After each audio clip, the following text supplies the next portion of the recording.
Folks, Black Star Network is here. Hold no punches! I'm real revolutionary right now. Support this man, Black Media. He makes sure that our stories are told. Thank you for being the voice of Black America, Roland. Stay black. I love y'all. All momentum we have now, we have to keep this going. The video looks phenomenal. See, this difference between Black Star Network and Black-owned media and something like CNN. You can't be Black-owned media and be scared. It's time to be smart.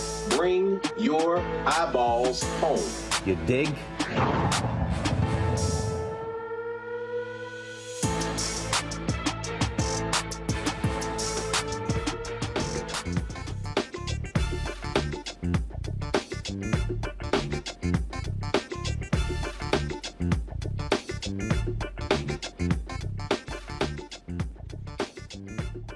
Hey, folks, today is Thursday, December 1st, 2022. Coming up on Roland Martin Unfiltered, streaming live on the Black Star Network. We live in Georgia, where there's only 1 day left early voting. They are doing all they can to turn, especially African Americans. Talk about that. The Unity Prayer Breakfast today in Georgia, where Senator Raphael Warnock to the package indicator. We were there. We'll show you that. So, folks, this leading a rally in Atlanta, Food Center One. We're going to go live there and carry his remarks right here on the Black Star Network. The Supreme Court has agreed to make a decision on whether or not President Joe Biden can give student loans. We'll give you the update on that. So, a delay in the ruling regarding the Black Creeks in Oklahoma. We were there last night. We will tell you about that as well. And plus, the road to the SWAC championship, General Motors continues. We'll talk to the student government leader at Southern University about how students are feeling about their school playing Jackson State on Saturday in Jackson, Mississippi. It is time to bring the Roland Martin Unfiltered, the Black Star Network. Let's go. He's got it. Whatever the miss, he's on it. Whatever it is, he's got the scoop, the fact, the find. And when it breaks, he's right on time and it's rolling. Best believe he's knowing. Putting it down from sports to news to politics. With entertainment just for kicks, he's rolling. It's on go, roll, y'all. It's Roland Martin, yeah. Rolling with Roland now. He's funky.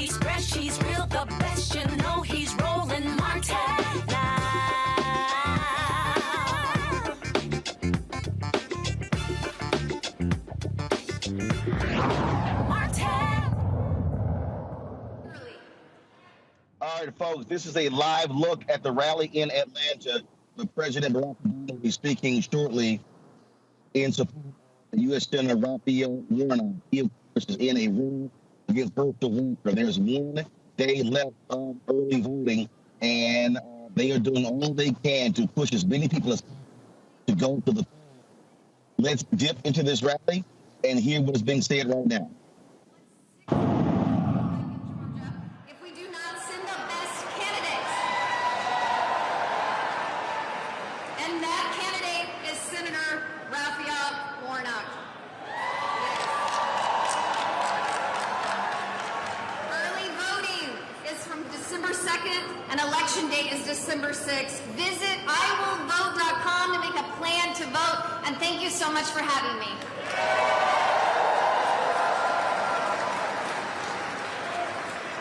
Please welcome Abubakar Sadiq King.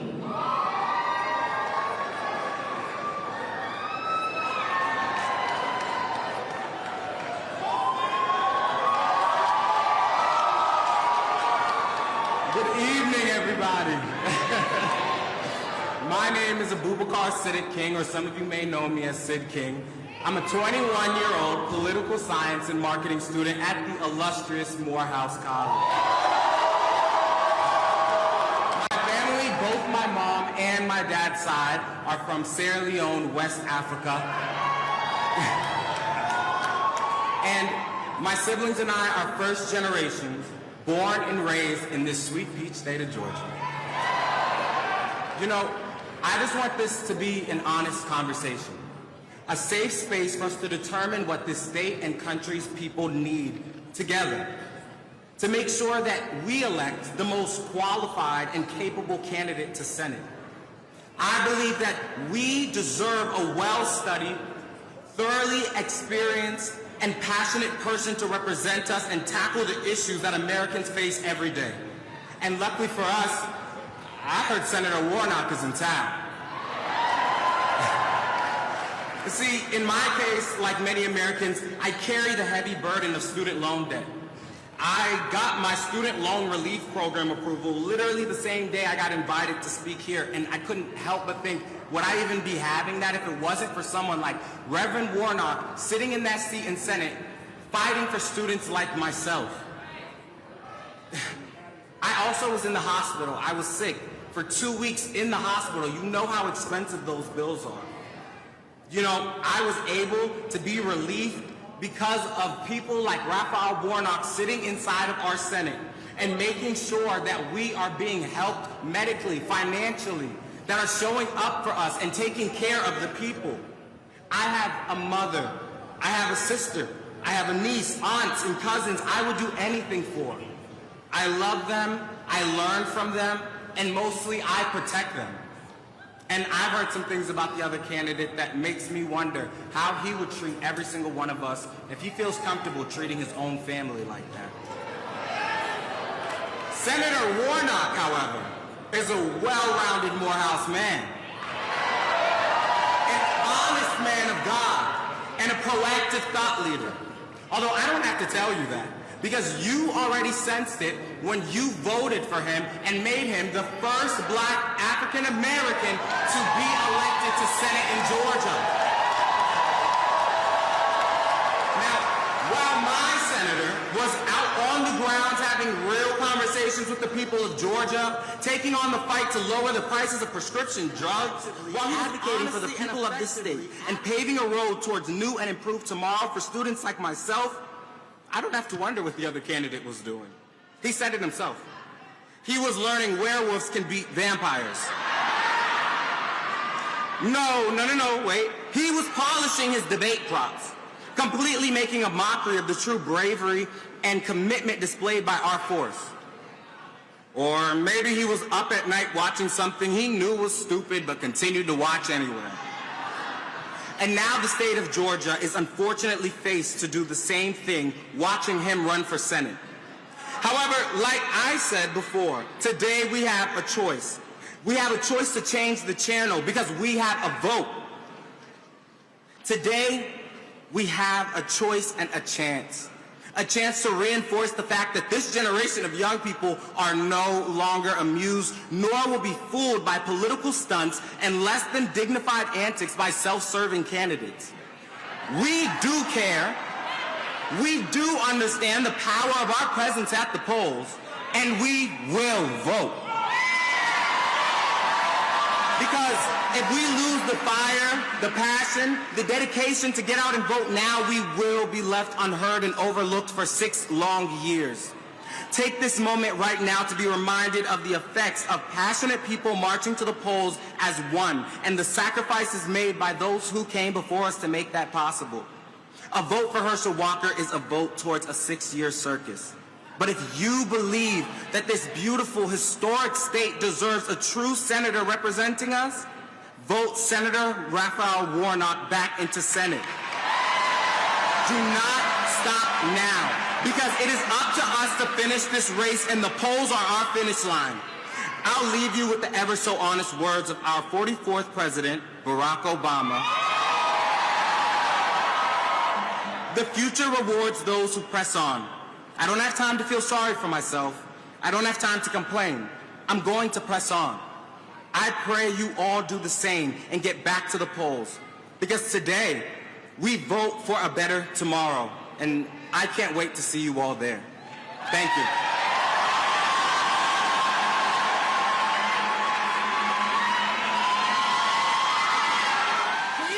Folks, we're going to continue to monitor this particular event. So when Senator Warnock comes, 1.1 million have been passed here in we land during competition. Glad to have you. Joe.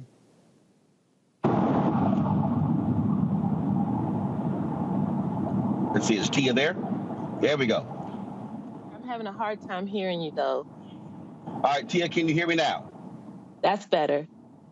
All right, give us a sense of, again, the folks who don't realize, just the enthusiasm, the number of people casting back early. One more day left, it's already 1.2 million. Yes, there is a lot of enthusiasm around this runoff. You know, part of the reason why we're seeing such record turnout, of course, is because the runoff window was condensed, which means there are fewer days for people to vote early in person. So as a result, we're seeing very robust turnout in the limited days that are available. But it does show that voters, you know, are still very engaged in this runoff.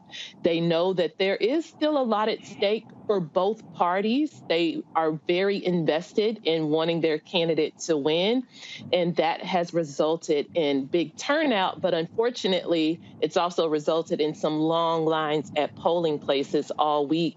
As you noted, there's one more day of early voting on Friday. Have we seen any idea in terms of where these from Democrats? Any idea? So I think what you asked was, you know, where the turnout is, if it's Democratic or Republican leaning. And I will tell you, both parties say that there are things in the early voting turnout that they're encouraged by. You know, Republicans noted that some of the counties with the highest percentage of turnout, just percentage-wise, were Republican-leaning counties, but they were smaller counties population-wise. So some of the bigger counties that have had the biggest turnout in raw voter numbers are those Democratic-leaning counties. Again, Democrats were very fired up because of that whole debate over whether early voting on the Saturday after Thanksgiving would be allowed. Republican officials that control the elections in Georgia said it wouldn't be allowed, but Democrats and Warnock's campaign sued. They were successful in the courts. And so when that early voting, it was still an option, both Saturday and Sunday, it was optional. So there were Republican-leaning and Democratic counties that took advantage of that early voting, but it seemed that the early voting overall benefited Democrats more. Those Democratic-leaning counties have the larger population and had more of an advantage, especially on the weekend. And one of the things here that we are seeing here, we've been again, and it is a lot of enthusiasm, but it's also the grassroots group really, beating the door to make sure that people know what's going on. It's not just the campaign.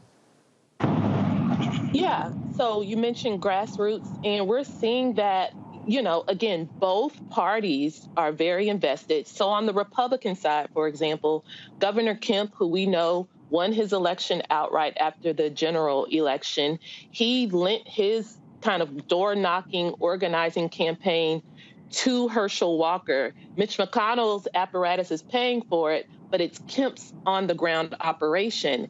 And then on the Democratic side, Warnock has a lot more money that he has raised, so he has a lot more money to spend.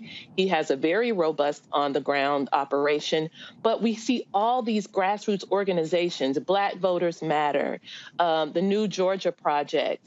There are organizations specifically speaking to the AAPI community, the Michelle Obama's Get Out the Vote campaign, which again is nonpartisan, but we're seeing so many organizations working to get people to the polls, make sure that if the lines are long, there are resources there to keep people engaged. They're knocking on doors, they're sending the text messages, they're doing everything to try to turn out as many people as possible. Well, I'll tell you, we saw it yesterday where one of the groups, Georgia Stand Up, they had the food trucks, they had the snacks, the water across the street from the voting location. They were circumventing that new Georgia law that said you couldn't hand out stuff to folks in line, but they were actually doing their part. And so we're seeing folks, and a lot of people will say, well, because of the national turnout you see, you can't call it voter suppression. The voter suppression is not turnout. It's making it harder for folks to vote. People are still jumping over those hurdles. Right. And that's, people like Stacey Abrams all along, that's what they've been complaining about Senate Bill 202, which is that election overhaul that Republicans passed after Democrats were so successful in 2020 in the 2021 runoffs. And this is a consequence that those who oppose Senate Bill 202 said would happen. Again, a shorter runoff window just by design means fewer early voting days, which means that those who want to early vote are going to be compressed. And again, like you said, Senate Bill 202 made it clear that you can't pass out food and water to people standing in line near polling places. So what these grassroots organizations are doing is saying, okay, if the rule is 150 feet, we're going to go to 155 feet, and we're going to set up our stations and make sure people know they can come to us and get what they need. So just like with everything else, those groups that have to adhere to the law are finding ways to do so. And but at the same time, waiting in line is waiting in line. Anecdotally, we are hearing that it is difficult at times. If someone is going on their lunch break and they only have an hour and the line is 2 hours long, then that means they have to leave and come back. And if the race is close, then those types of barriers, if there are enough people who say those barriers kept them from voting, that could be enough people to swing a close race. And that's always been the concern about Senate Bill 202. All right, Tia Mitchell, surely appreciate it. Thanks a lot for joining us. Thank you. Folks, I want to do this here. I'm going to go to a break and come back. We're going to bring in our panel, and also we'll check back into the rally that President Barack Obama is holding as we speak in Atlanta on behalf of U.S. Senator Raphael Warnock, who is seeking to be elected to a full 6-year term against Herschel Walker. You're watching Roland Martin Unfiltered, literally on the road here in Georgia. We'll be right back on the Star Network. Is it just me? Or does it feel like we've been here before? The whole country's finished voting, and only us left. You'd think Herschel Walker would want to explain what he'd do in the Senate if he actually wants to represent Georgia. Instead, he repeats the same lies, trying to distract from what we all know is true about him. But I think Georgians will see his ads for what they are. Don't you? I'm Raphael Warnock, and yes, we're doing this again. That's why I approve this message. On the next Get Wealthy with me, Deborah Owens, America's Wealth Coach, Inflation is on the rise. Interest rates are high. Can you still thrive during these uncertain times? On the next Get Wealthy, you're gonna meet a woman who's done just that, living proof of what you need to do to flourish during these uncertain times. These are times where you take advantage of what's going on. This is how people get rich or richer. That's right here on Get Wealthy, only on Black Star Network. Mama always said all skin folk ain't kinfolk. Georgia, we don't need a senator who's against reparations. Reparations teach separation. Slavery ended over 130 years ago. We don't need this. I am with many police officers. And we sure don't need this. I want to be a leader like him. Walker wants to be like Trump and will fight harder for him than he will for us. We don't need a Walker. Paid for by Black Voters Matter Action PAC, not authorized by any candidate or candidates committee. Next on the Black Table with me, Greg Carr, we welcome the Black Star Network's very own Roland Martin, who joins us to talk about his new book, White Fear, How the Browning of America is Making White Folks Lose Their Minds. The book explains so much about what we're going through in this country right now, and how, as white people head toward becoming a racial minority, it's going to get, well, let's just say, even more interesting. We are going to see more violence. We're going to see more vitriol, because as each day passes, it is a nail in that coffin. The one and only Roland Martin on the next Black Table, right here on the Black Star Network. Hi, I'm Vivian Green. Hi, I'm Wendell Pierce, actor and author of The Wind in the Reeds. Hey, yo, Peace World, what's going on? It's the Love King of R&B, Raheem Devon, and you're watching Roland Martin Unfiltered.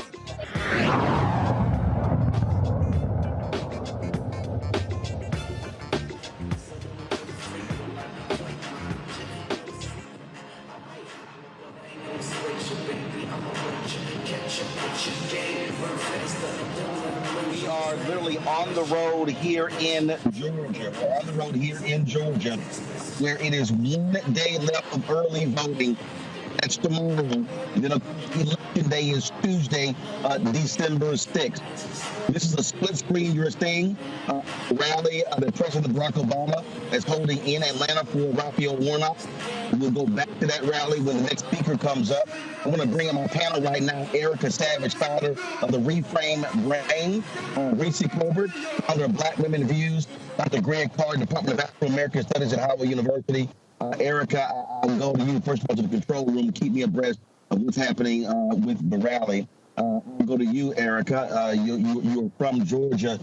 The Warnock folks really are focused on the outlying area, not just the major metro areas, not just Atlanta, not just Savannah, the large cities, Augusta. They really have been focused on Swainsboro, Statesboro, Albany, Sandersville, Columbus. We can go on and on.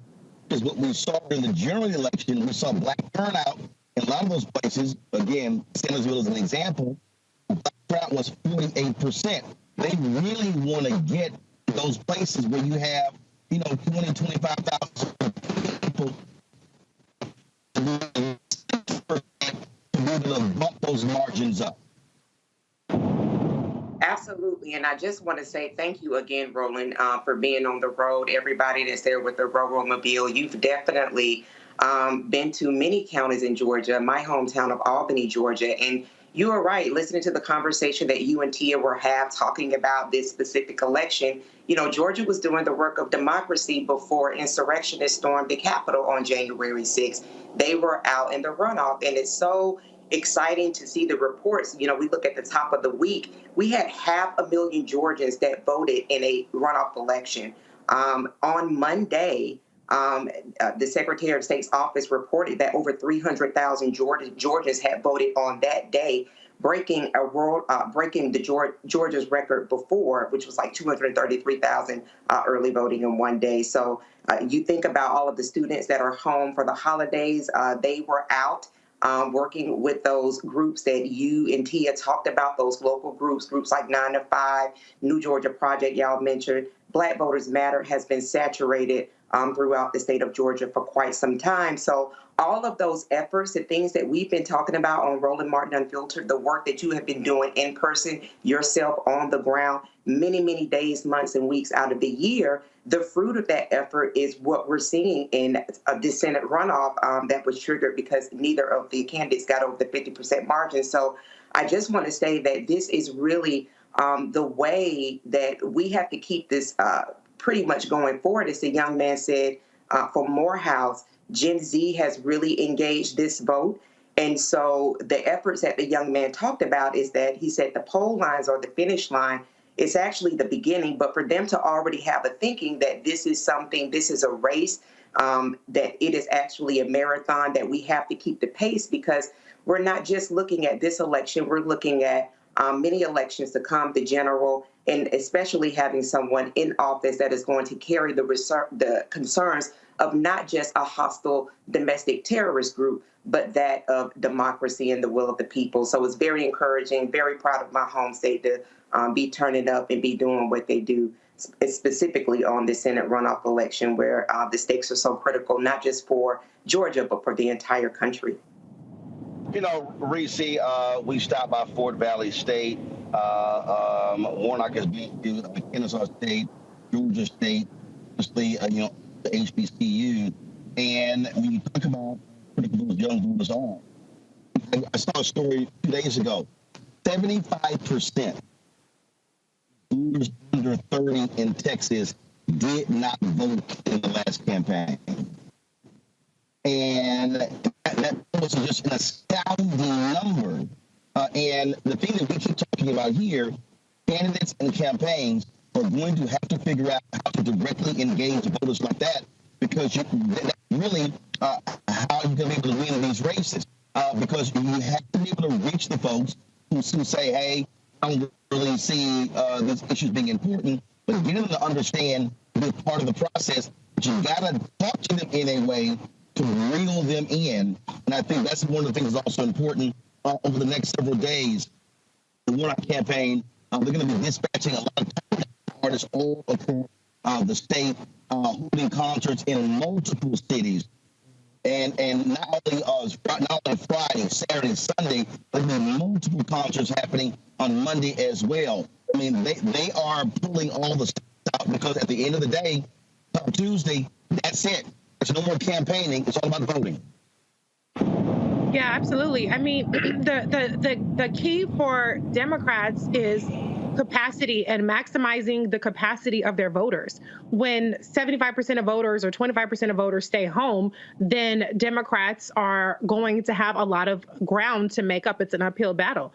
And I've seen in polling where Raphael Warnock, Senator Warnock, is strongest with people under 50. But when you look at what the Republicans are promising to do, just yesterday, I think it was Senator Thune said that the Republicans in the Senate are going to try to use the debt ceiling as a manner of cutting Social Security and Medicare. These are issues that are extremely important to seniors. And so what is not clicking for some reason is that with Republicans in power, and Herschel Walker is a rubber stamp on the Republican agenda, seniors are particularly vulnerable here. And so I think that for the older population, they really need to be hammering home things like healthcare, things like insulin, that Senator Warnock has really championed to bring the cost down, as well as other prescriptions, benefits being prescription out of cost being limited to $2,000. And so there's that part. Reese, hold tight 1 second. Hold on 1 second. There's a live shot here of Senator Warnock, who is now speaking at the podium. Let's go to Atlanta. In this way, tonight, on the 67th anniversary of a day when Rosa Parks sat down.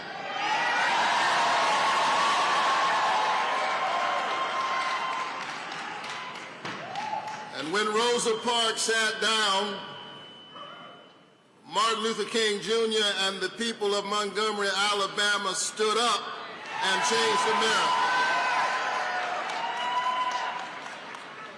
I want you to think about that as we ask you to vote. Because the people of Montgomery stood together for some 381 days, and by some stroke of destiny mingled with human fortitude and determination, they bent the arc a little bit closer to justice.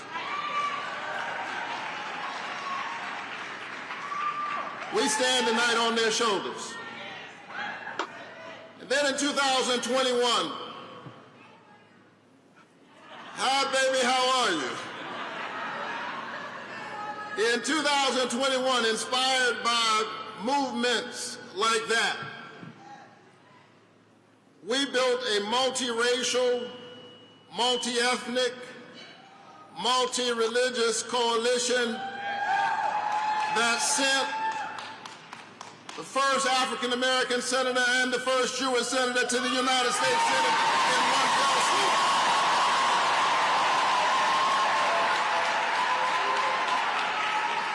And then you stood up again during this last general election. And on November 8th, you made sure my campaign finished first.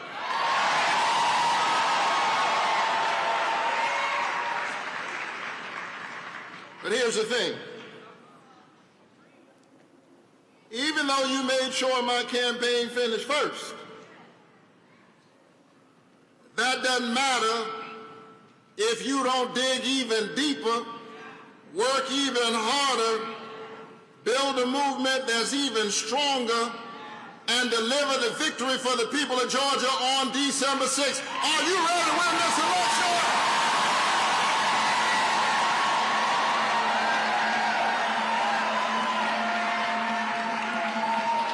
It's time to vote. It's time to vote. Listen, I'm inspired by this strong early vote turnout. I am. But I don't want us to be lulled to sleep. The other side is already playing games. Have you thought about it? We saw record voter turnout last weekend, but don't forget what we had to do just so that could happen.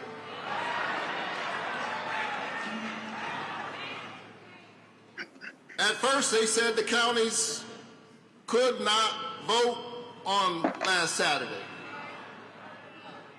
They said that the law would not allow it. They said, we're sorry, but our hands are tied. And so we thought about it, and then we sued them.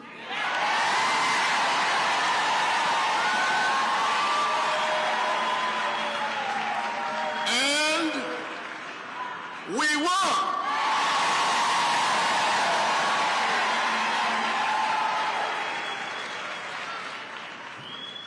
I want you to hear me now, because this is important for the work we must do.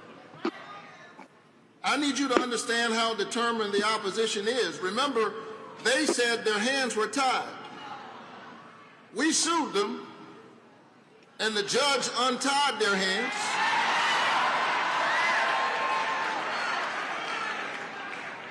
And then they showed us their hands by appealing the judge's ruling. And we won again.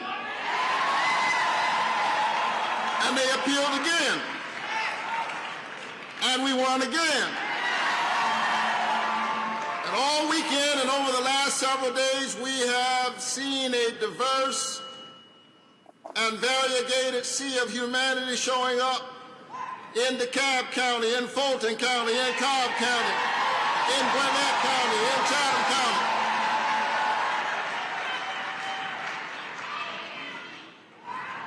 And we've got to keep on showing up. We've got to keep on voting.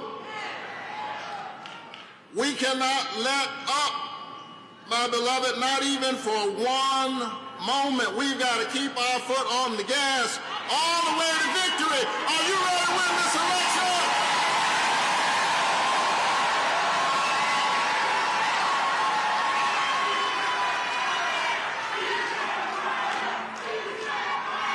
So, as I ask you to vote, I want you to remember what your vote did the last time. Because you showed up the last time. We passed the single largest tax cut for middle and working class families in American history. It's called the Expanded Child Tax Credit. Because you showed up the last time. We invested in our veterans' benefits because those who fight for us shouldn't have to fight with us to get the benefits they deserve.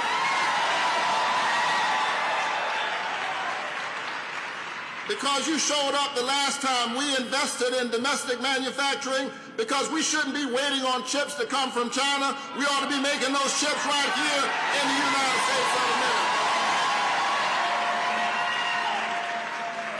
Because you showed up the last time, we capped the cost of insulin and capped the cost of prescription drugs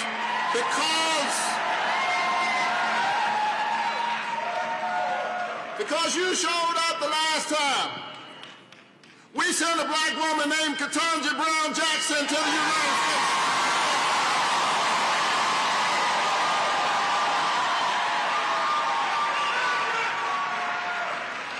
Georgia, I need you to do it one more time.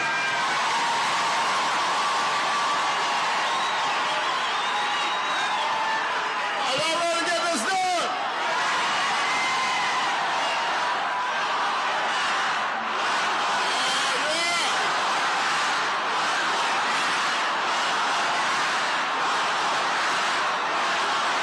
That's right.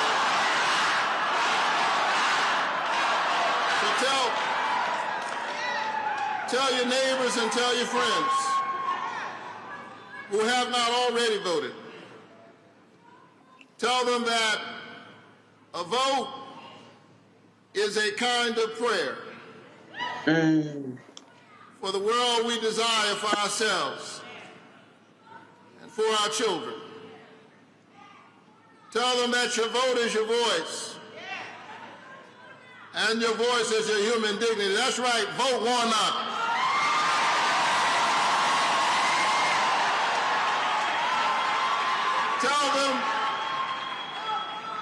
Tell them that democracy, tell them that democracy is the political enactment of a spiritual idea. This notion that each of us has within us a spark of the divine. We were created in what the theologians call the imago Dei, the image of God. And if you're not given to that kind of religious language, that's all right. Our tent is big. Put it this way, we each have value. And if we have value, then we ought to have a voice in the direction of the country and our destiny within it. Georgia, it's time to raise your voice because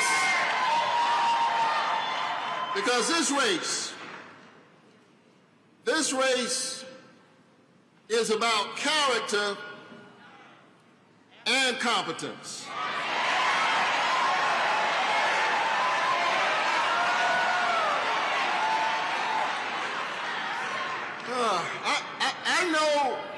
I know we have political differences. That's part of what makes this country a great country. But let me tell you, in my race,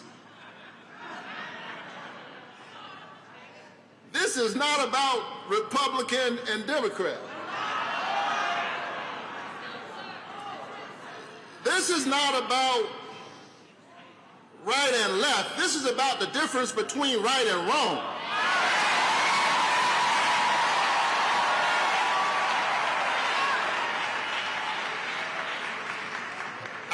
I love this state,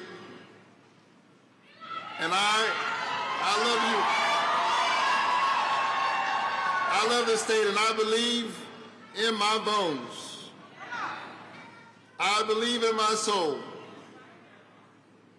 that Georgians, Republicans and Democrats, if we're honest, I believe in my soul that Georgia knows that Georgia is better than Herschel Walker.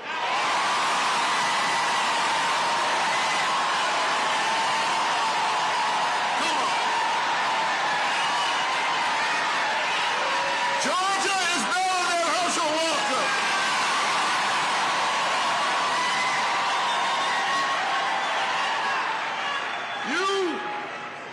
You deserve a senator who cares enough about the people to actually know the issues. You deserve a senator who will tell you the truth. You deserve a senator who actually lives in Georgia.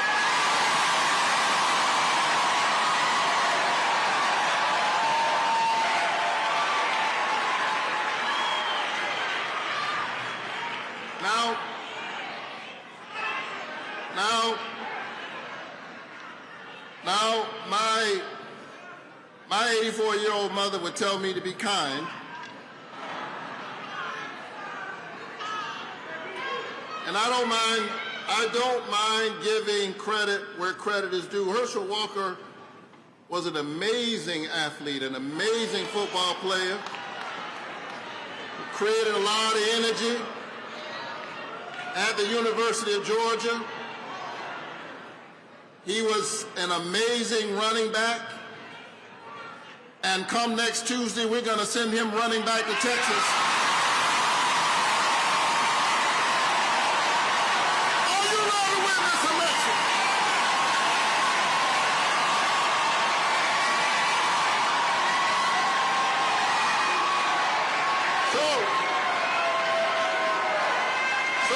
So Georgia, let me say in closing, and nobody believes a Baptist preacher when he says in closing, let me say in closing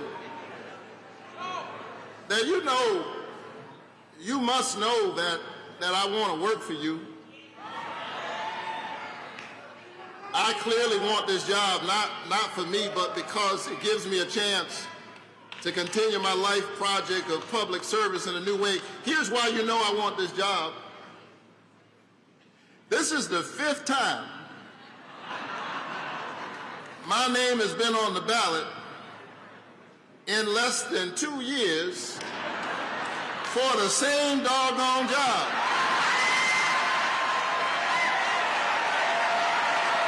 And the first time my name was on the ballot, I finished first.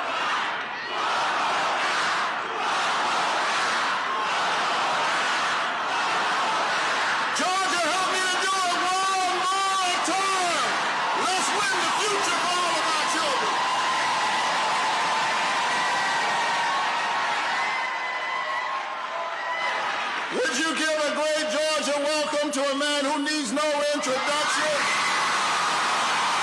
44th President of the United States, President Barack Obama.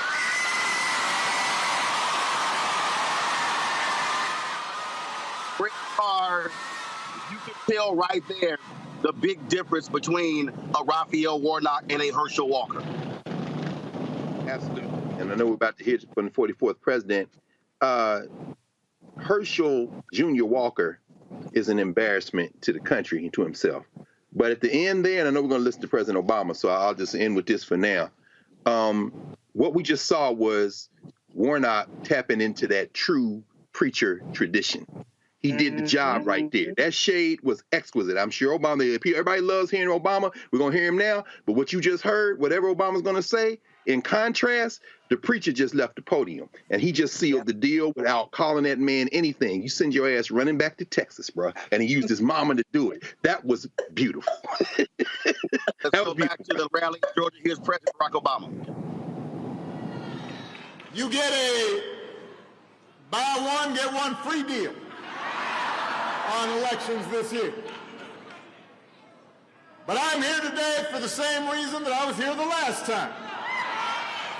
To ask you to vote one more time for my friend and your outstanding senator, Raphael Warnock.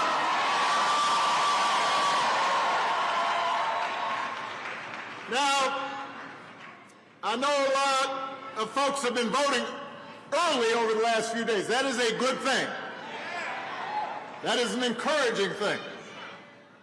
But you knew there was a but. Plenty of folks haven't voted yet. Tomorrow is the last day for early voting.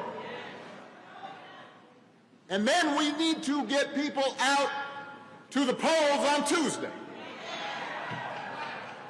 which means we've still got work to do. And you know what? I'm counting on you to do it.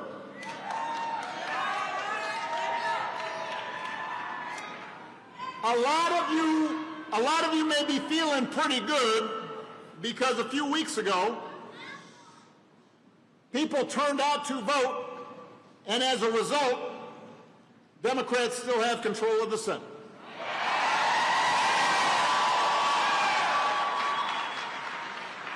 And because of some really concerted efforts in a lot of important states, many of the most egregious, potentially dangerous, and let's face it, somewhat crazy folks, election deniers, got beat. That's the good news. It turns out that most Americans prefer leaders who want to bring people together to solve real problems, as opposed to conspiracy theorists and fear-mongers. That makes me somewhat optimistic. It's good to know that folks would prefer normal to Looney Tunes. That's a good thing. But, and you knew there was a but, I'm here to tell you that we can't let up. I'm here to tell you we can't tune out. We can't be complacent. We have to run through the tape. And that means all of us doing our part to make sure that Raphael Warnock goes back to being the United States Senator from the great state of Georgia. And I know you can do it because you've done it before. Last year you didn't just send one, you sent two Democrats to the Senate. John Ossoff, Reverend Warnock. And because of what you did, you made all this progress possible. Don't let up. You've been listening. She's been paying attention. How old are you? You're 4 years old. 4 years old, and she understands you can't let up. She could have just summarized my entire talk. Out of the mouth of babes. If voters here in Georgia had stayed home 2 years ago, Republicans would have kept control of the Senate. And they would have blocked every single piece of legislation that President Biden and the Democrats ended up passing. It would have been their top priority. In fact, it probably would have been their only priority. But that's not what happened because of you, because you did not get weary. because you did not act like everything was over. Democrats took back the Senate and were eventually able to translate that into people's lives being better in concrete ways. Because of you, President Biden and the Democrats, they didn't just rebuild the economy and keep unemployment low during the pandemic. They passed a law that would lower health care costs and prescription drug prices. They passed an infrastructure bill that will put people back to work. They passed the first major gun safety legislation in 30 years. They made the biggest investment in clean energy in our history. That happened because of you, Georgia. And now we need you to do it again. Because for all the progress we've made, we all know we've got a lot of work to do. Right now, too many folks in Georgia and all across the country, they're still hurting. They're still struggling to pay the bills. Parents are still worried about their kids' safety. Too many Americans are wondering if their freedoms could be taken away. And the question is, who's going to actually do something about it? Who's going to fight for you? Is it the party whose main agenda is cutting taxes for the rich and big corporations? The party that wants to gut Social Security and Medicare? Flood our streets with more guns? Decide who you love, when you should start a family? Or is it the party that's trying to put people back to work and lower costs and make health care more affordable and keep our communities safe and save our planet and give every woman the ability to make her own decisions about her life?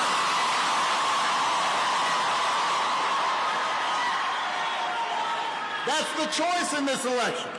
That's what's at stake. And you know, the other side knows this. You heard what Reverend Warnock was talking about. They've spent millions of dollars here in Georgia over the past few weeks trying to get their folks to show up and get you to stay home. Because they know they don't have winning ideas, their strategy is to scare you and confuse you and bamboozle you, run the okey doke on you, and make you believe that your vote does not matter. Am I right, Mayor? I am right. Here's the thing. That only works if you let it. You have the power to decide this election. You have the power to determine the course of this country. And if you work hard between now and Tuesday, if you get out to vote, but just as importantly, you get everybody that you know out to vote, then nobody's going to stop you. Go ahead. What's your name? Karan. And you said we've got the power. That's that 4-year-old again. She's still paying attention.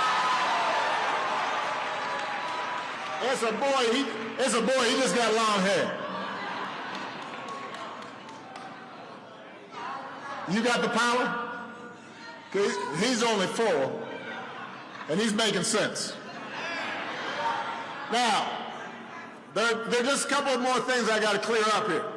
Karan may already know this, but some of the rest of you may not. Some folks are asking, well, if Democrats already have control of the Senate, why does this matter? What's the difference between 50 and 51? The answer is a lot.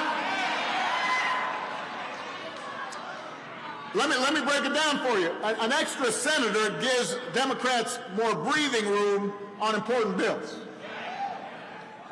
It prevents one person from holding up everything. And it also puts us in a better position a couple years from now when you've got another election, but the Senate map is going to be tilted in the favor of Republicans. And It'll help prevent Republicans from getting a filibuster-proof majority that could allow them to do things like passing a federal abortion ban. So that one vote in the Senate could make all the difference. But you know what? There's one more reason, and it's the biggest reason. 51 is better than 50 because it means Reverend Warnock will keep representing you in Washington. That's the best reason. That's the number one reason. He was wondering if I was going to get to that. Come on, Reverend, you know I got your back.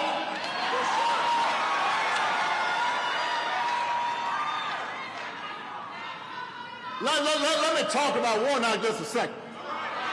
Let me say good things about Warnock. Let me testify. As your senator, Reverend Warnock hasn't been off chasing wacky conspiracy theories. He has not been drumming up fear and division.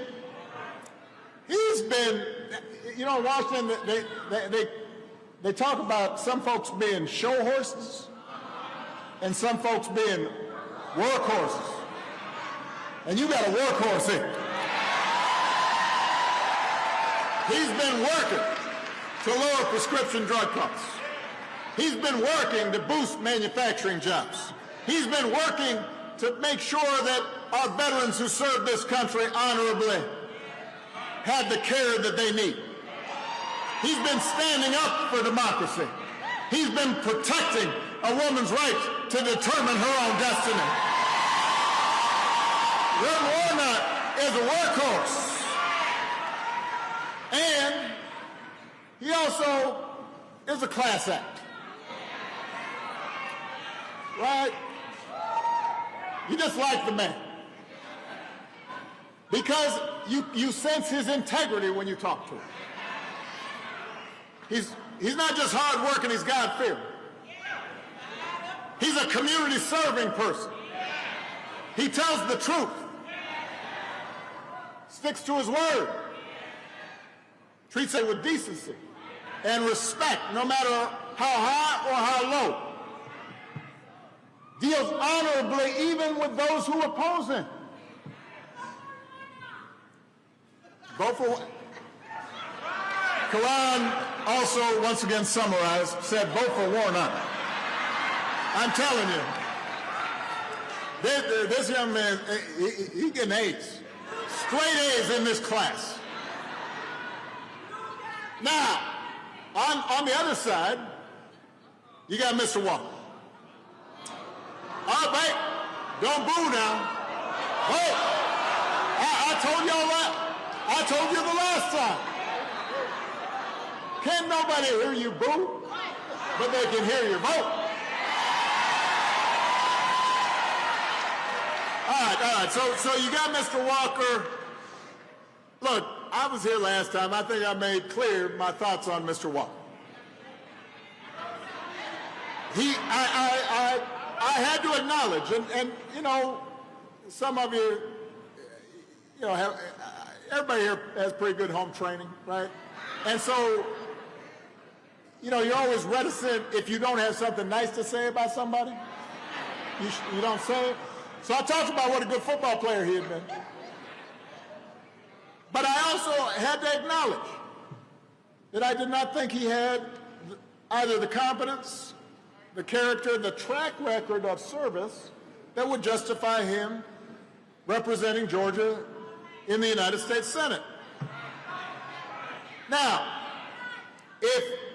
if you had forgotten what I said the last time, it's okay, because you just have to wait a minute. He reminds you every time he opens his mouth.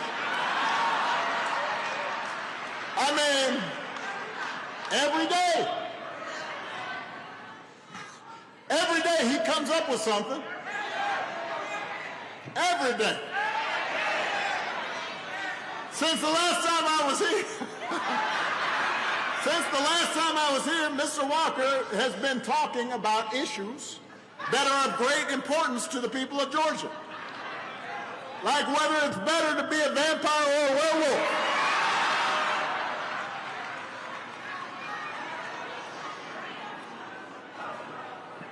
This is a debate that I must confess I once had myself. When I was 7. Then I grew up. In case you're wondering, by the way, Mr. Walker decided he wanted to be a werewolf, which is great. As far as I'm concerned, he can be anything he wants to be, except for a United States Senator.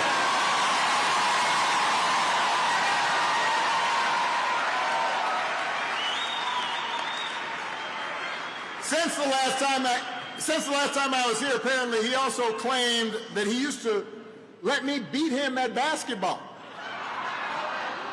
But then he admitted that we've never actually met. So I guess this was more of an imaginary whooping that I laid on him.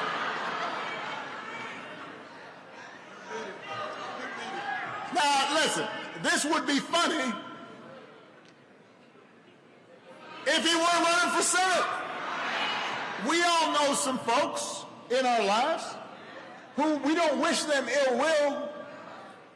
They say crazy stuff. We're all like, well, you know, Uncle Joe, you know what happened to him. You know, it's okay. They're part of the family. But you don't give them serious responsibilities. When you spend more time thinking about horror movie fantasies than you do thinking about the people you want to represent, that says something about your priorities. When again and again you serve up bald-faced lies, just make stuff up, that says something about the kind of person you are and the kind of leader you would be if you were in the United States Senate. So, Georgia, look, I'm not telling you something you don't know. You deserve a senator you can be proud of. Somebody who will talk straight to you. Somebody who will fight for you. Somebody who will garner respect in Washington. Somebody like Reverend Warnock, who's been doing it responsibly and conscientiously and effectively, not just in the Senate, not just in the last few years, but his entire adult life.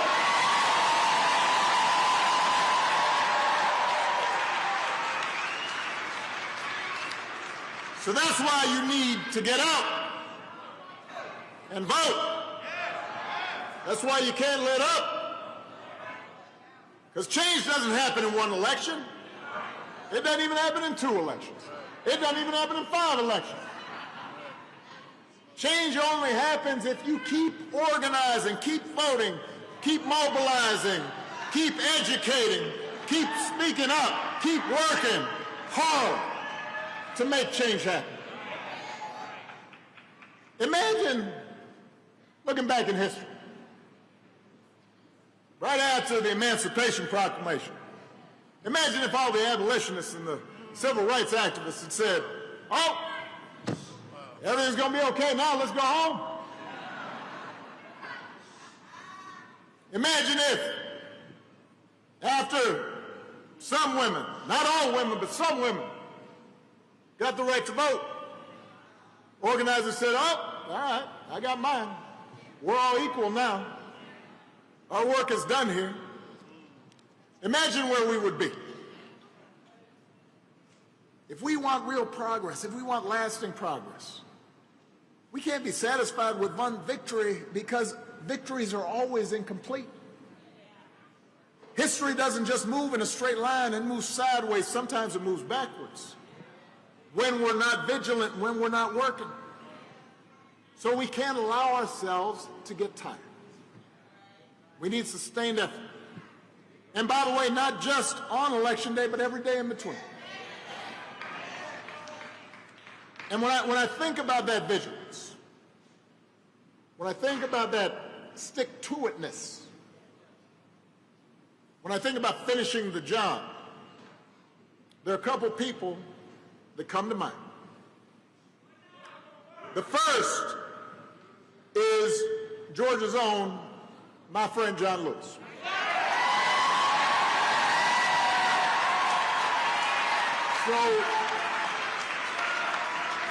So he and other SNCC workers were my inspiration for going into public service. I was 2 years old when they were mobilizing. I was on the other side of the world, but they were my inspiration. Because armed with nothing more than a backpack and the truth, John Lewis helped lead a long march towards freedom. At the age of 23. And so I had a chance to meet my hero when I was in law school. I was at that point 26, 27. And when I met him, he was everything I had hoped he would be. He was humble, and he was kind, and he was generous. And he took a long moment to talk to me and encourage me. Despite all that he had accomplished, he had no airs about it. But what struck me most about John was not his incredible heroism as a young man, but it's how he kept on marching and protesting. Even after he was elected to Congress, he's getting arrested in front of the South African embassy. He kept standing up for what was right. 1 decade, 2 decades, 3, just kept on going. Even when his cause was unpopular. Even when the spotlight had moved off him. In fact, the last time I saw John was at a virtual town hall that our foundation had organized in the wake of the George Floyd murder. And it was about a month before he passed. He was already ailing. You could tell he did not feel well. But he considered it his duty to stand with a new generation of activists and to help guide them in a principled and inclusive way and remind them that although wrongs needed to be righted, that it needed to be righted with nonviolence and with love and empathy and compassion. Here he was a month before he was about to die, and he kept on going. So that's one person. The other person who comes to mind when I think about persistence is a woman named Ann Nixon Cooper. I talked about her in my first presidential election. You remember we had Grant Park, and I contacted us to tell us, to let us know that she had voted for me at 106 years old. She figured out, no, I'm going to cast this vote. And I spoke about just trying to imagine everything she had gone through, everything.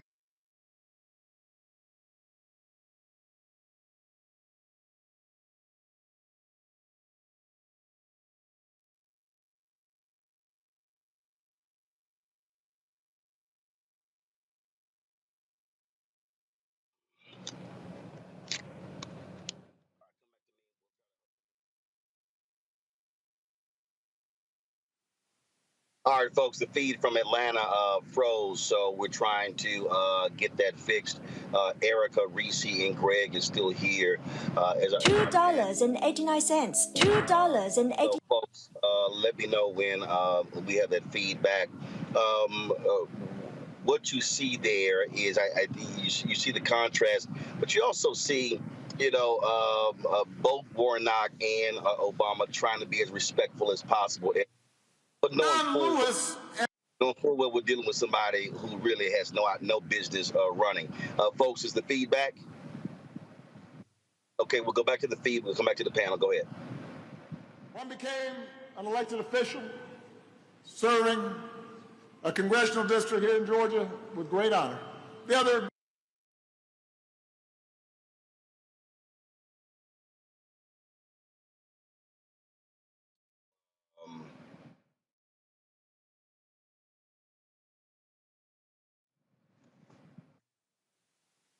So yes, we're still trying to get this straight. So Erica, it's clear that they know this man has no business representing Georgia United States Senate.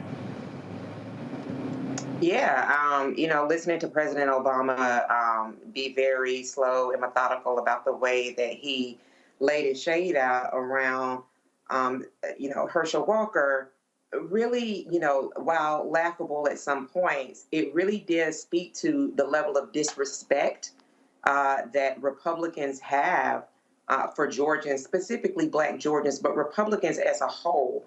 We've talked about this on this platform over and over again about what Republicans' goals are, and it's raw, naked, unhinged, at any cost power.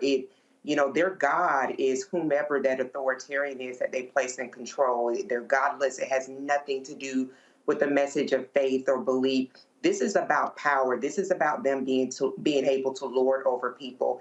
And, Georgians have had their fill of this for quite some time. When you think about this party at its height, have weaponized the presidency. They've weaponized the senator with Lindsey Graham still kind of in somewhat of a court loop there with having to testify about the cause and what he was doing with regard to the 2020 senatorial election that Senator Warnock and Ossoff were involved in then. So when we think about how Republicans have said loudly that they give zero fucks and that they will back someone who is unfit to do anything, quite frankly, especially when you're talking about such a serious branch of government, that it is really incumbent on those who are registered to vote to continue to pull their efforts and making sure other people get to the poll, but also for continuing to highlight that this is who Republicans are. Mainstream media is obsessed with fawning over them, being in the bed with them,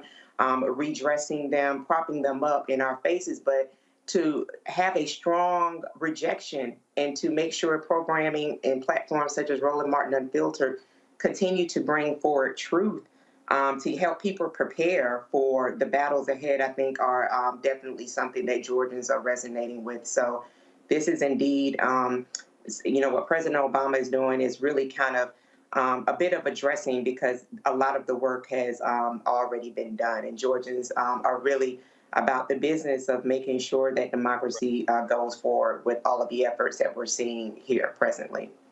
Control room, do we have the feedback? If we so, let's go back to the.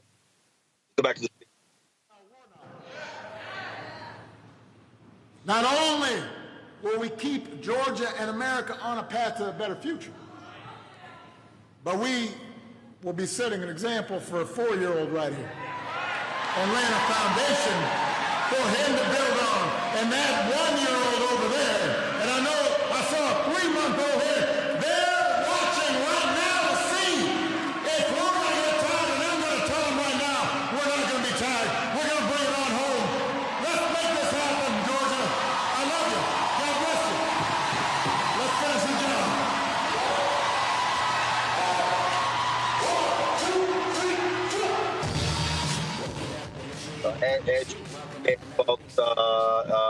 President Barack Obama has concluded his remarks. He's there on stage with Georgia United States Senator Raphael Warnock, who is trying to win his 6-year term. Remember, in 2020, he won to complete the expired term of Johnny Isakson. There was only 2 years left. Senator John Ossoff won a 6-year term when he defeated David Perdue. And so this is what Warnock is trying to do. This is the last major rally in terms of before early voting. Early voting ends tomorrow, Reese, here in Georgia.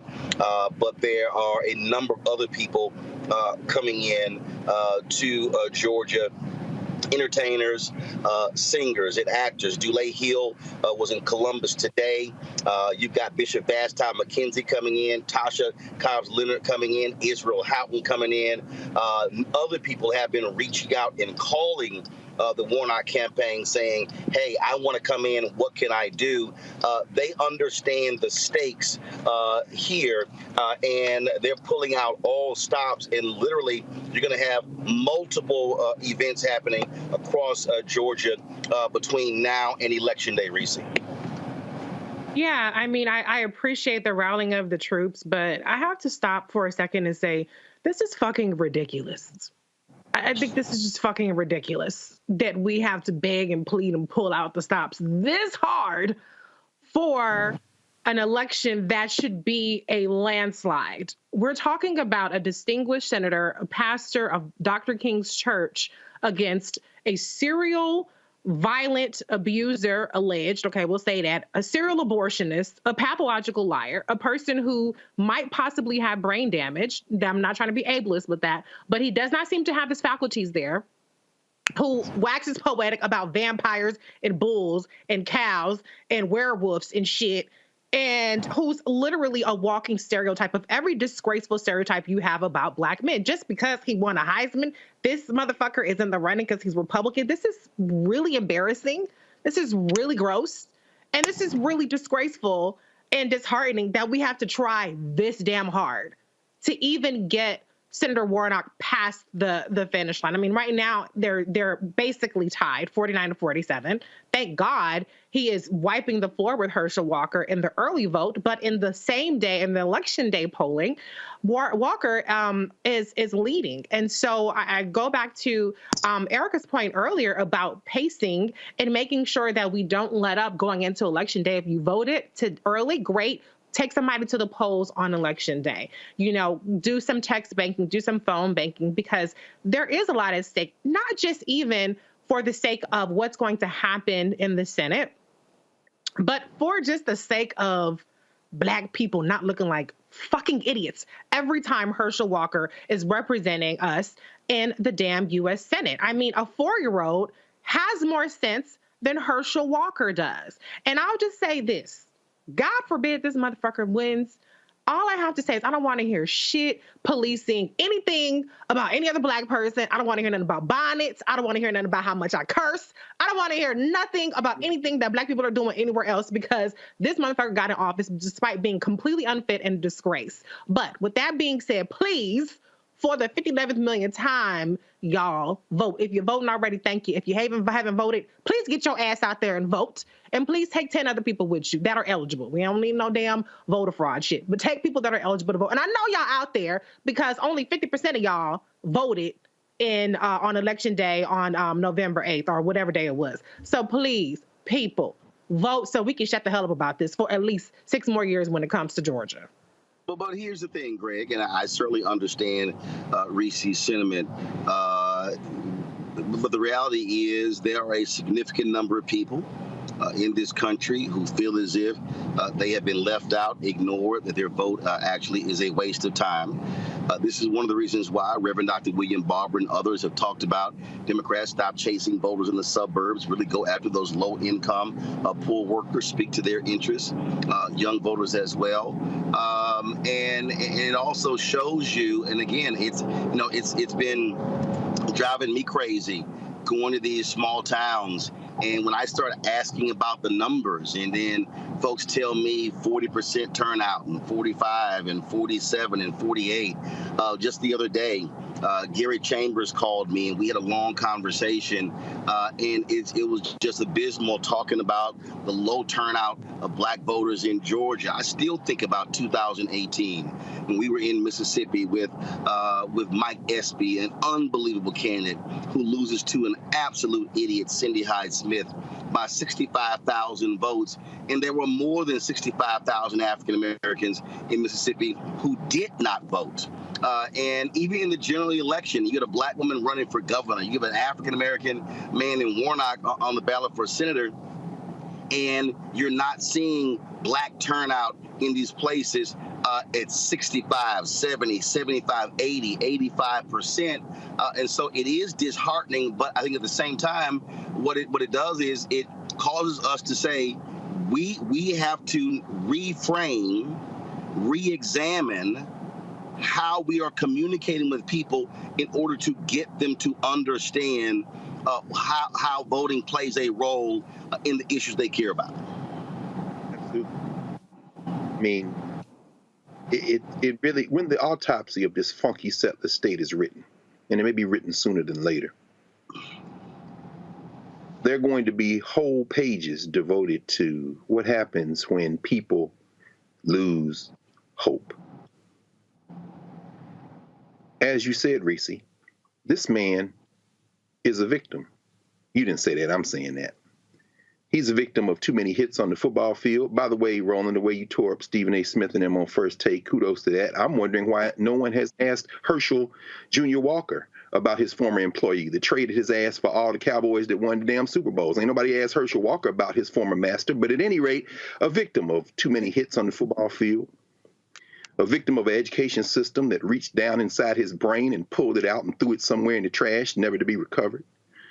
And a victim of all these white nationalists who stand by him grinning as they are saying the N-word to all of us by actually campaigning for a man who every human being in the world, including that 4-year-old, that 1-year-old, and that damn 3-4-month-year-old sitting there looking at Obama, know shouldn't be anywhere near elective office, but should be receiving some of that health care that if he gets in the United States Senate, he will block for the very people who are going to pull that damn lever for him on Tuesday, who will have their limbs amputated because they won't get the insulin that will save their lives, who will not be able to take advantage of the same type of public programs from the federal government that their billionaire masters are taking advantage of. The women and men who work on the railroads. Amtrak goes back to Atlanta. I've ridden that train many times, but for 10 years, I was a daily commuter on Amtrak, and today Joe Manchin, a punk out of West Virginia, who will probably go to the Republican Party, joined 42 other Republicans to vote against extending a 7-day paid leave to the workers on the railroads. And that legislation could have passed.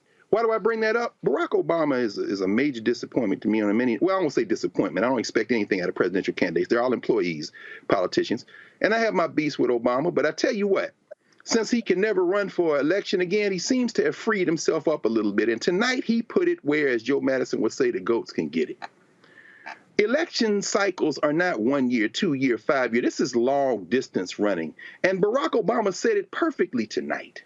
You don't just get ginned up for one election and win. Eric, as you were talking about your home state, and Roland, as you're talking about these folks who have not yet come out and voted, and Reese, as you telling folks you need to get out there and vote, please understand that this early vote, these white nationalists and their complete utter devilment, they cut early voting in half to shrink it down to get it close enough to steal. Barack Obama was laying it out today in terms of the reality. He said, it will be funny, except this guy's running for Senate. So when you look at the fact that over 800,000 people have voted early, but in the 2021 election, 40% of the people who could vote in Georgia had already voted by the end of early voting. And now we're sitting somewhere about 12% of those who could vote. They shrunk it down so they could steal it. If they could have clipped off last weekend, they would have really gotten close, because I got plenty of students at Howard who were at home last weekend. And as you said, Eric, those college students went and voted before they went back to school. That's what they were after. They were after all those students from Penn and Harvard and Howard and A&T and all those Atlanta residents who were at home for Thanksgiving. That's who they were trying to get, because while we're talking about early turnout, these devils are marching to their 5-town voting place where there is no line, because part of it is create a funnel effect, so these lines are 2 and 3 and 4 hours because you shrunk the early voting. All this is a plan. Finally, let's be very clear. Warnock wins.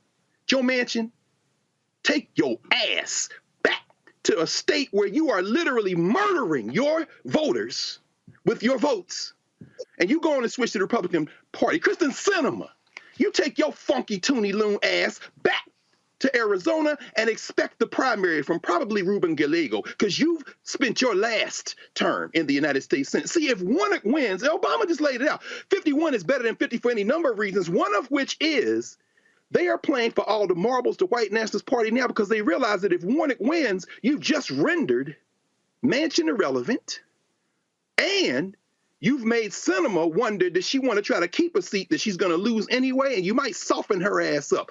Let's talk about the fact that Raphael Warnock entered his remarks today, not with John Lewis, and all respect to the ancestor, but with Rosa Macaulay Parks from Tuskegee, Alabama.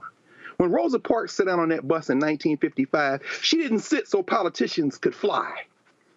She sat because she was the youth secretary of the NAACP. She sat because she had been trained at Highlander Folk School in Tennessee. She sat because that triggered a massive boycott.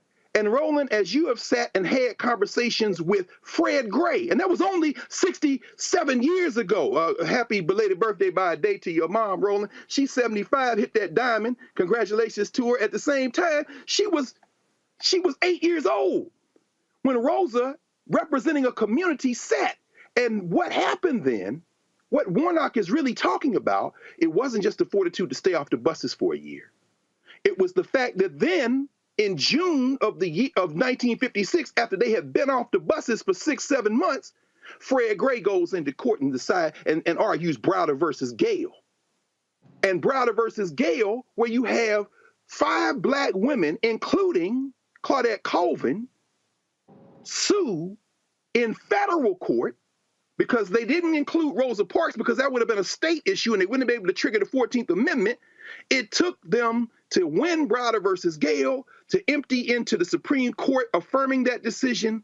And then when they went back into court, Alabama tried to refile, and the Supreme Court said, no, this is what you call long distance running. We're not going to win this war in this funky place by thinking you can win with one election. But I tell you what, there are moments, and this is an inflection point. And when the autopsy of this funky place is written in 10, 20, 30, 150 years, one of the lines is going to be what happened at moments of inflection when you didn't do what was necessary to defend yourself. And God forbid if Herschel Jr. Walker runs his ass up in the United States Senate as an embarrassment to the whole concept of humanity, threatening women, forcing people to terminate pregnancies. Man don't even know his damn name. He wins, then we're going to have a different kind of conversation. I'm right with you, Reese. Don't come running then. Your running need to be to the poll on Tuesday. But I do want people to understand, and again, I'm a firm believer of, in terms of how you keep these things in perspective, we are actually having a conversation about re-electing African Americans statewide. I mean, I can literally remember having the conversations of the difficulty of black candidates even running statewide. I mean, I'm talking about, look, I turned 54 this month. I'm talking about, we were having this when Harvey Gantt ran against Jesse Helms for the United States Senate in North Carolina and came very close to beating him. And so here we are. And yeah, the numbers are not, you don't have a ton of folks, but the fact of the matter is, we are now seeing, because of demographic shifts, we are now seeing more African Americans on the state level elected statewide. These, obviously, U.S. Senate race. I still contend that, and I use the Harold Washington race as a perfect example, Erica. Congressman Harold Washington said to Lou Palmer and others, y'all got to get X number of people, I think it was 100,000, something along those lines, to register. They did it. And then he was like, damn, I got to run now. He said, he put a number out there. The thing that I remember the most was that when he ran, the percentage of black voters who turned out was extraordinary. It was upwards of 80% of all eligible black voters.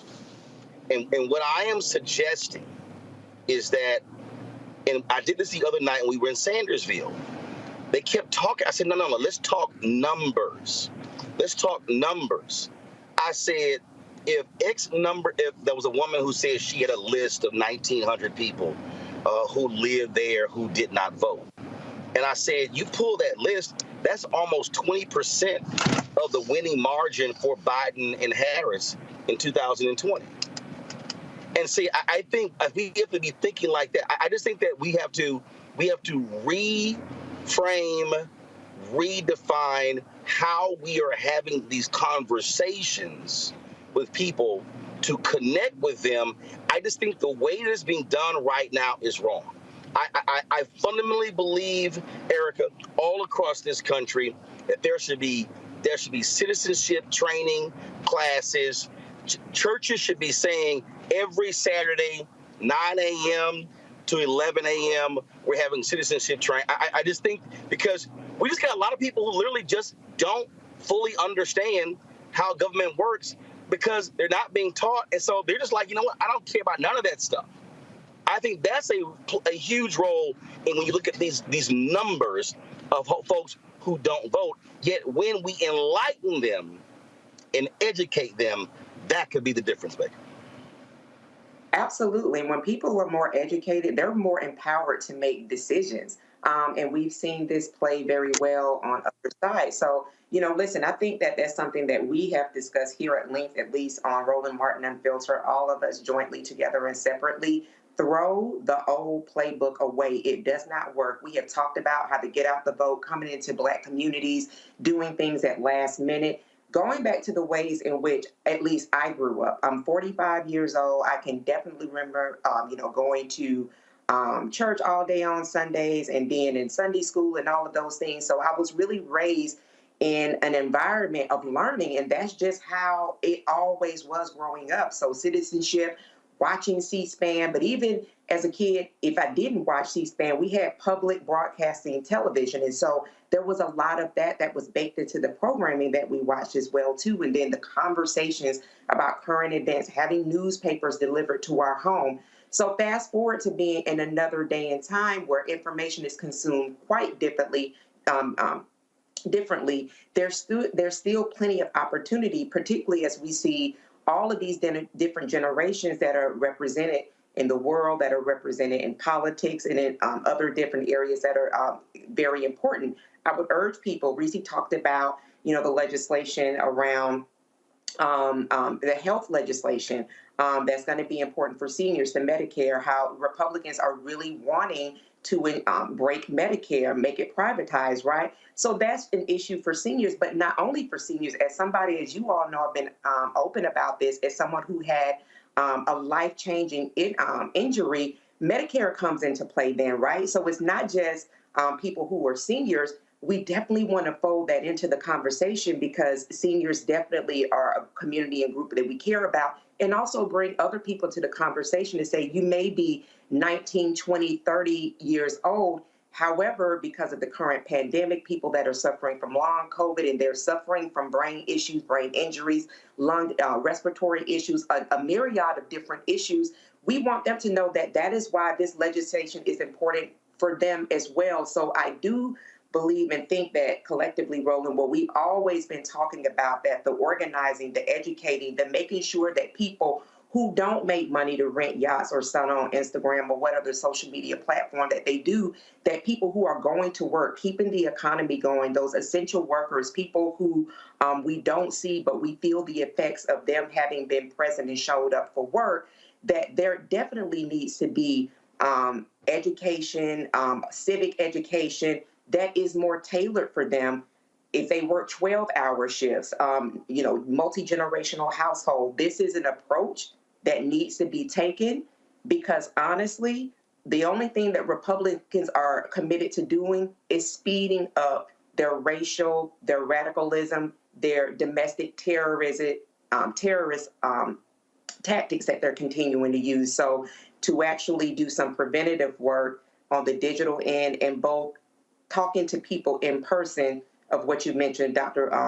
Reverend Bishop Barber has been doing for quite some time, is going to be absolutely essential, critical, and necessary in maintaining any fragment of democracy. I think that, Reese, to this point, I really do believe that the work of organizations like Black Voters Matter is critical, but is also why they have to get the funding also for people's campaign.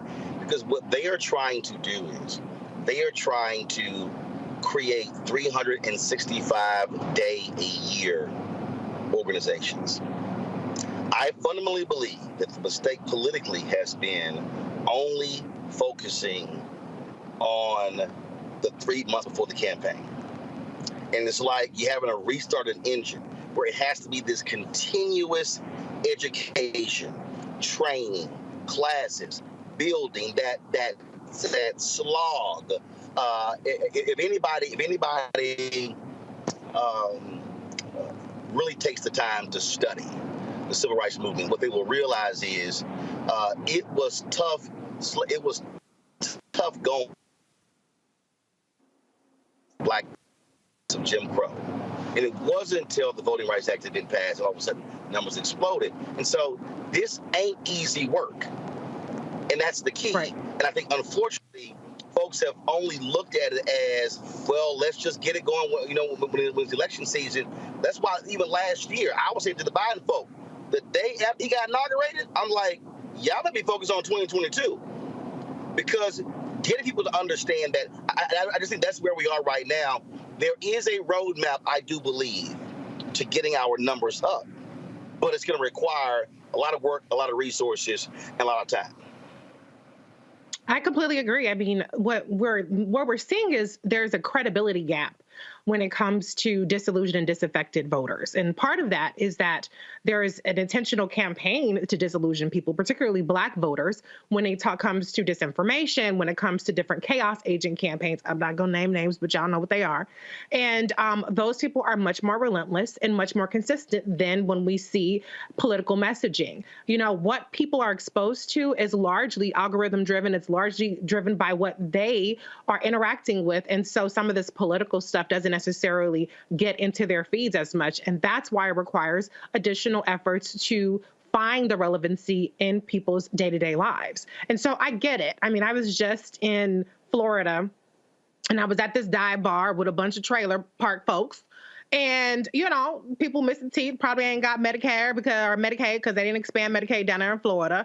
And Ron DeSantis just won handily. And I was looking around, and I mean, maybe this sounds elitist to me, but I was like, I get it why these people, you know, don't feel like, let me vote for Charlie Crist and get some Medicaid so I can have some teeth in my mouth, or my leg don't get amputated. They sitting up there enjoying their $3 beers, karaoke, and singing Fleetwood Mac. And that's life for them. They ain't thinking about getting more than $7.25 an hour, et cetera, et cetera. So there's a large section of people who just getting by, who are, you know, they don't really see a connection between politics and improving their own life. If they can get their $5 Jägermeisters or $3 Coronas, they all set. That's a win for them on that day. And so what we have to do is connect the dots for people. That's not a campaign ad. That's not even a rally. And that's not a last minute situation. There has to be this constant engagement, not just from organizations, but from politicians themselves. Stop being afraid of Black media. Stop being afraid of giving somebody a soundbite that Republicans are going to run with. Come talk to your people and make yourselves known and your presence relevant to their lives. And you won't have as much work to do on Election Day getting people to the polls. That's right.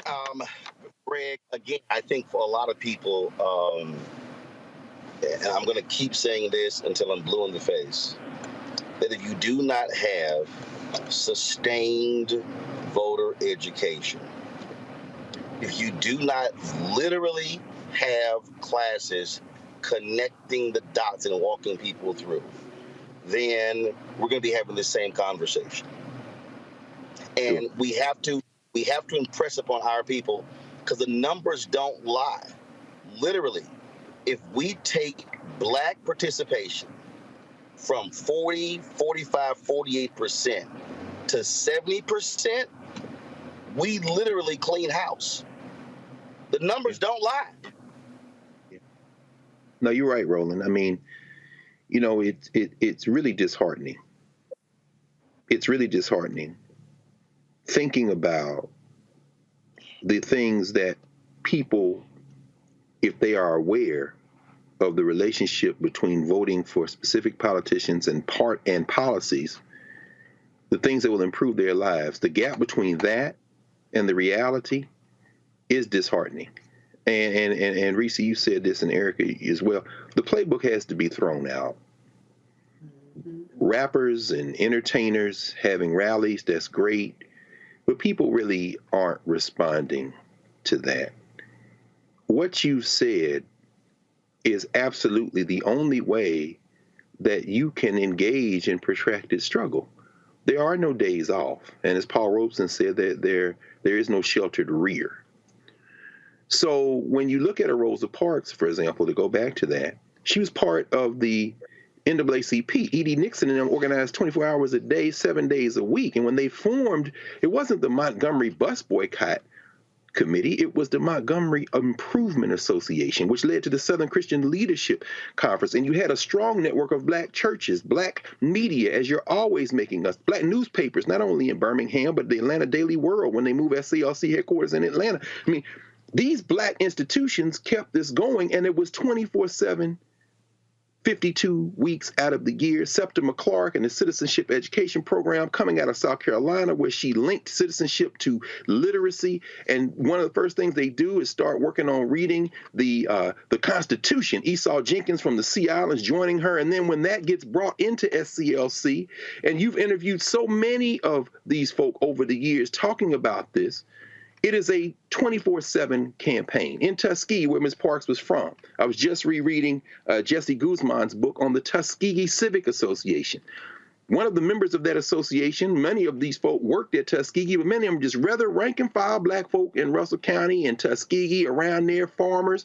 You know, that's where Dr. Gamillion, Charles Gamillion, came from, that filed the voting rights suit, Gamillion versus Lightfoot, that made it to the Supreme Court, that destroyed gerrymandering in the city of Tuskegee and laid the foundation for the 15th Amendment, standing up and saluting before the Voting Rights Act. But as you said, they didn't start that 2 weeks before, or 6 months before, or even a year before. This is long-distance running fighting.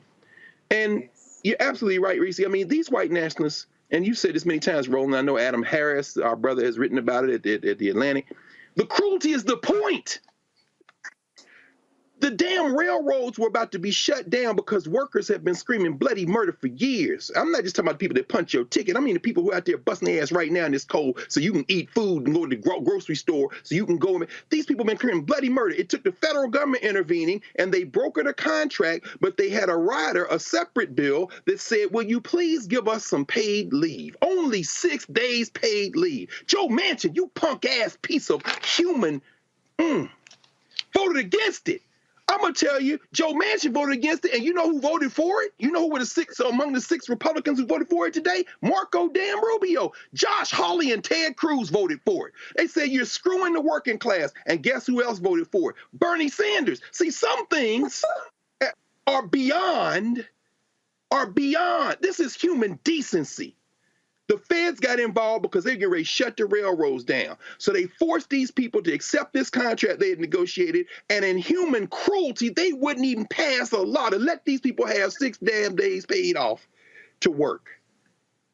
F the United States of America forever, as far as I'm concerned, because see, I'm the son of an enslaved person. When this shit go away, I won't shed a tear. I hope I live long enough to see it disintegrate. But if you don't understand that we are not fighting for America, we are fighting self-defense. Gary Chambers called you, brother. Louisiana, North Carolina, and Georgia saw the numbers of black voters in these election cycles over the last several years go down. We're not rallying for America. We're rallying for our self-defense. And there are enough of us, if we go out and do this one thing, there are enough of other people in this country that will join with us, and you won't have to live through a moment that when this thing falls apart and you say, now, here's another type of civic education. Can you shoot a gun? Can you fight the whole damn army and the police in every fucking state you got in every city? Can you fight them all? Because that's the civic education you're going to need if you don't take this civic education seriously. Trust me. There is no alternative. I know my revolutionary friends will say they are. At me. We can talk all day and all night, baby, and I'll take you chapter and verse. Absolutely, folks. That is it for us. As I said, we are here in Georgia, literally on the road. We're at Fort Valley State, heading back to Atlanta right now. We will be, tomorrow's last day of early voting. We'll be in Georgia, visiting some early voting locations tomorrow. And then our team will be headed to Jackson, Mississippi, covering the SWAC championship, the pregame show, partnering with General Motors on Saturday morning. So we'll be broadcasting from there. We'll be back in Georgia on Sunday, be here Sunday, Monday, and of course we'll be here election election night Tuesday, broadcasting from the Warnock campaign headquarters on Tuesday night. And so folks are busy. If you know anyone in Georgia, give them a phone call, send them a text, tell them that they need to vote early. Don't wait until Tuesday. Cast their ballot and bring 5 to 10 folks with them as well, because every vote absolutely is going to count. Erica, Reese, Greg, I certainly appreciate it. Thanks a bunch. Folks, we were supposed to have the Southern University student body president on, but the rally went over, and so we're going to try to get them on. It's a special time tomorrow. I'm going to be broadcasting tomorrow, y'all, at 4 p.m. So here's what's going on. I am one of the presenters at the Urban One Honors. They're taping the Urban One Honors at 6 p.m. So I will be actually live tomorrow on Roland Martin Unfiltered from 4 to 6, and of course we'll restream it later as well. But tomorrow I'm live from 4 p.m. Eastern to 6 p.m. Eastern tomorrow on Roland Martin Unfiltered, and then of course we'll be restreaming it because I'll be participating and presenting the award to Congresswoman Maxine Waters at the Urban One Honors, which will air on MLK Day on TV One. Folks, that is it. Don't forget, download the Black Star Network app, Apple phone, Android phone, Apple TV, Android TV, Roku, Amazon Fire TV, Xbox One, Samsung Smart TV. Also, please join our Bring the Funk fan club. You can support us. And first of all, if on YouTube, hit the like button right now. Okay, we should be at 1,000 likes before I sign off.